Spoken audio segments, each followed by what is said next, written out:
Fix Facebook admin option missing problem. Hello everyone, welcome to the channel. I'm Emily and I'm here to help you out today. So without any delay, let's get started. So first of all, launch the Play Store application on your device and check for any updates available for Facebook on your device.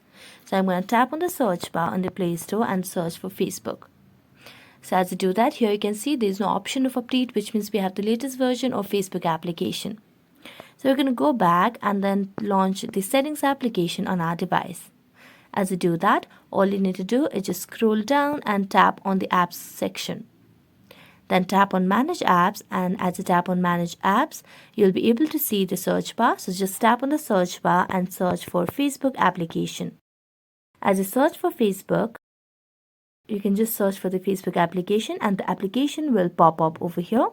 So just tap on the application and scroll down and tap on the option of clear data at the bottom right corner of the screen. So tap on clear data and then clear the cache and tap on OK. After that, you can just relaunch the application and this might help you fix the issue. So thank you so much for watching this video. See you next time.